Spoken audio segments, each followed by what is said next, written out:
Welcome to Grandma's lap. Come and clap, clap, clap. Kalido ye boom yingaba. Boy ye yin queen. Yeah, it's Grandma's lap. Wisdom from the past. ဒီတစ်ပတ်မှာတော့ဆရာကြီးမင်းတို့ကိုရေးသားထားတဲ့လူမိုက်ကန်ကောင်းဆိုတဲ့အိန္ဒိယပုံမြင်လေးတစ်ပုဒ်ကိုဖတ်ပြချင်ပါတယ်အတူတူနားထောင်ကြရအောင်နော်ဒီခါတော့ကအိန္ဒိယပြည်ရွာလေးတွေ့ရမှာဉာဏ်ပညာနဲ့ပါဘိုးဘေးတွေကစင်းရဲမွေးတွေမှာနေထိုင်ခဲ့ကြတာကွယ်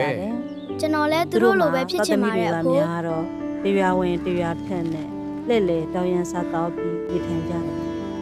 ဒီလိုလှည့်လေတောင်ရန်စားတော့ရင်မျိုးကြီးတစ်မျိုးကိုရှောက်သွားကြတယ်အဲ့ဒီမျိုးကတထေးကြီးတူရဲ့အိမ်မှာအလုပ်ဝင်လုပ်ကြတယ်သာသမီတွေကတထေးကြီးရဲ့နွားတွေကိုကြောင်းရတယ်မိမဖြစ်တဲ့သူကတထေးကြီးရဲ့အင်းလေးအလုပ်တွေကိုလုပ်ရတယ်ပုံနာကြီးကတော့တထေးကြီးခိုင်းသမျှလက်တို့လက်တောင်လုပ်ပေးရတဲ့လက်ပါစီအနေနဲ့အမှုထမ်းရတာပေါ့လေ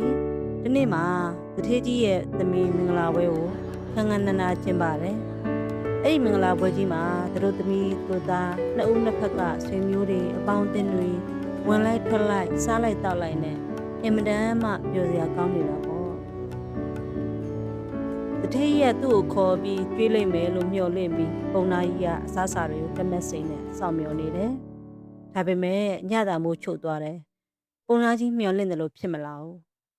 တထေးကြီးကသူ့ကိုကျွေးဖို့တတိမရတယ်လို့သူ့မိသားစုဝင်ဖြစ်တဲ့သူ့မိမနဲ့ကလေးတွေကိုလည်းကျွေးဖို့ပေးဖို့မေးလျော့နေတယ်လေ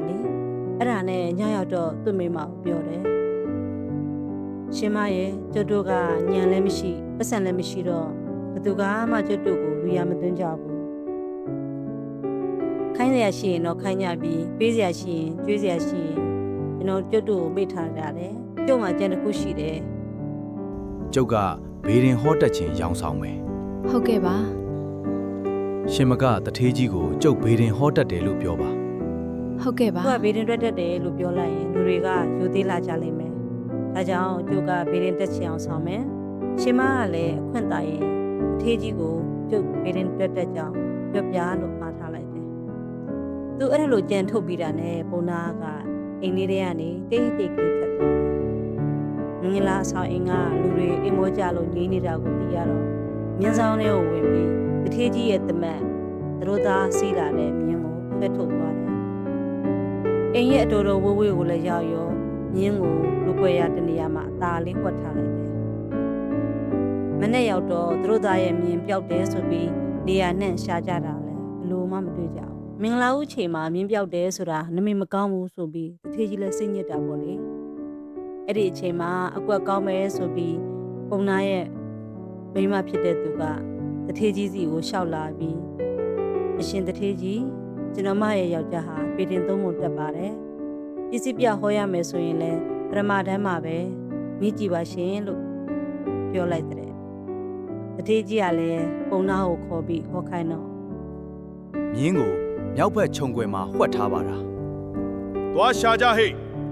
ပုံနာကဟန်ကြီးပန်ကြီးလို့ပြီးမြေကြီးပေါ်မှာဟိုချစ်တစ်ချစ်လို့သူတို့သားရဲ့မြင်းကိုခိုးတဲ့သူတွေကမြောက်ဖက်ချမ်းရွာစီယိုခြုံွယ်မှာဝှက်ထားကြတယ်နေမူငင်သွားယူမှကိုမြင်ဖြစ်မှာလို့ဟောလိုက်တယ်သူဟောတဲ့တိုင်မြောက်ဖက်ခြုံွယ်ကိုလူတွေသွားရှာကြတော့မြင်းကိုတကယ်ပဲပြန်တွေ့တဲ့အခါလူတွေကလည်းပုံနာကိုအံ့ဩပြီးချီးမွမ်းကြတာပေါ့အဲ့တော့တထေးကလည်းအရင်လိုပုံနာကြီးကိုလက်ပါစီဖြစ်နေမထားတော့ပဲပညာရှိတယောက်လိုအထူးတလဲကျွေးမွေးပြုစုထားတာပေါ့လေဒီလိုနဲ့နေလာလိုက်တာတနေ့ရောက်တော့ရှင်ဘင်းကြီးရဲ့နန်းတော်တွေကအဖိုးတန်ကြောက်တံပရမတွေလူခိုးလို့ပျောက်သွားပါလေရောတခိုးကိုဘလို့မှလိုက်လံစုံစမ်းလို့မရတော့တဲ့အခါရှင်ဘင်းကြီးကပုံနာကိုခေါ်ပြီးဘေးတွေတက်ခိုင်းတယ်ဒီတော့ပုံနာလဲကြံရခက်တာနဲ့ရတနာတွေပျောက်နေတာကိုပုံနာကြီးတွက်ချက်ရှာဖွေပေးပါမနက်မိုးလင်းမှတွက်ချက်ပေးပါမယ်ရှင်နေ့ပြန်မနက်မိုးလင်းမင်္ဂလာရှိတဲ့အချိန်ရောက်မှဟောပြရစီအရှင်မင်းကြီးလို့လျှောက်ထားပြီးအချိန်ကိုဆွဲထားလိုက်တဲ့အဲ့ဒီကရှင်ဘင်းကြီးကပုံနာကိုအဆောင်တော်တစ်ခုထဲမှာတည်တက်နေစီပြီးအပြင်ဘက်ကလည်းအဆောင်ကျက်တွေနဲ့နေရာချထားပေးလိုက်တယ်ဗေဒပညာတက်ချင်အောင်ဆောင်ထားတဲ့ပုံနာကလည်းဘာလို့ရမှန်းမသိစိတ်ညစ်နေတာပေါ့လေတကယ်တော့အဲ့ဒီနန်းတော်ထဲမှာပြူတော်တယောက်ရှိတယ် သူ့နာမည်ကအိန္ဒိယလို့ဆိုရင်မိရှာတဲ့မြန်မာလို့ဆိုဒီပါဇက်ထဲကရှာပေါ့နော်တကယ်တော့နန်းတွင်းကကြောက်တယ်ဗရမများတွေကိုပို့တာအဲ့ဒီမေရှာပဲအခုပညာရှိဘုံသားကိုဘင်းကခေါ်ပြီးစစ်စစ်ခိုင်းပြီးဆိုတော့မေရှာလဲစိတ်ထဲမှာမလုံးမလဲနဲ့ကြောက်လာတာနဲ့ပုံနာနေတဲ့အဆောင်တော်နားလေးကိုတိတ်ကလေးသွားပြီးချောင်းလိုက်တယ်အဲ့ဒီအချိန်ခန်းထဲမှာပုံနာကအစားကောင်းတောင်ကောက်ကြိုက်တတ်တဲ့သူ့ရဲ့ရှာကိုသူ့ဖာသာပြန်ပြီးအပြစ်တင်နေတဲ့အချိန်လေးဖြစ်တယ် ဟဲ့ရှာနင်းဒီတခါတော့သေရွာသွားဖို့ပြင်ပြီတော့ ဟဲ့ရှာဒီတခါတော့နင်သေရတော့ဖို့သာပြင်ပြီတော့ဆိုပြီးထက်တလဲလဲရွတ်ပြီးအပြစ်တင်နေတဲ့အချိန်နဲ့သွားတိုးနေတယ်ဒါကိုအပြိုတော်မေရှာကြားတော့အခုတော့သူသိသွားပြီဆိုပြီးအဆောင်လေးကိုကြောက်ကြောက်လန့်လန့်နဲ့ဝင်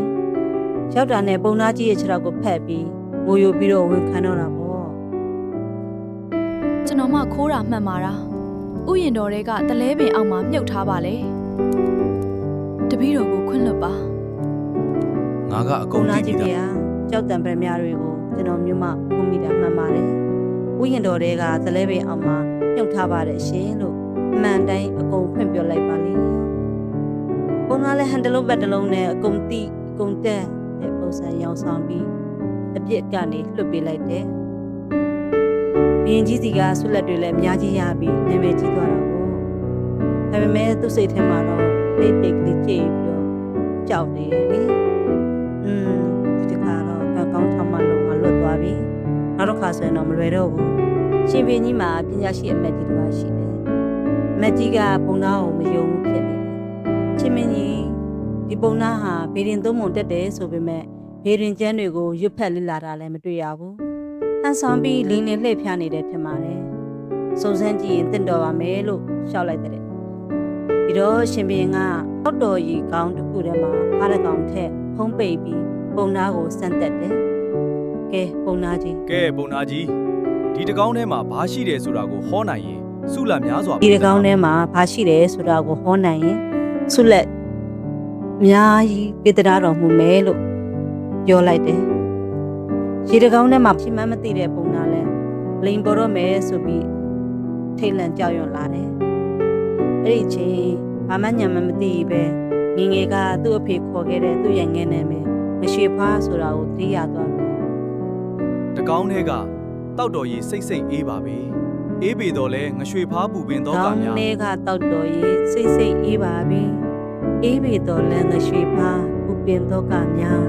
လို့တွတ်ညင်းနေမိတာပေါ့ပုံနှမ်းကြီးလိုက်တဲ့အတန်ကိုလူတွေကကြားရတဲ့အခါမှာတော့သိသဘောကျသွားကြတယ်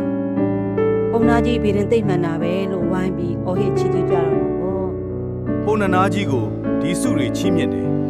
ရွာ၃ရွာကို အလုံးထကြီးသွားပြီးပုံနာကိုရွာ၃ရွာပိုင်စားပေးလိုက်တယ်လို့ရွှေငွေဟောရင်နေတဲ့ပါချင်းမြင့်မြောက်စားတော်မူလိုက်တယ်ဒီလိုနဲ့မတိမတက်တဲ့ပုံနာတရားဟာဒီမိုက်ကန်ကောင်းဆိုသလိုဘုံတကိုကြီးမားတဲ့ပညာရှိကြီးဖြစ်နေဘဝကိုအောင်မြင်စွာနဲ့ဒီထိုင်သွားခဲ့ပါဒီပုံမြင်လေးကတော့အရှာယူရပုံမြင်များဆိုတဲ့စာအုပ်မှာတရားကြီးမင်းတင်ဝင်ရေးထားတဲ့ဒီမိုက်ကန်ကောင်းဆိုတဲ့အိန္ဒိယပုံမြင်လေးဖြစ်ပါတယ်အချိန်ပေးပြီးနားထောင်ကြလို့ကျေးဇူးများတင်ပါတယ်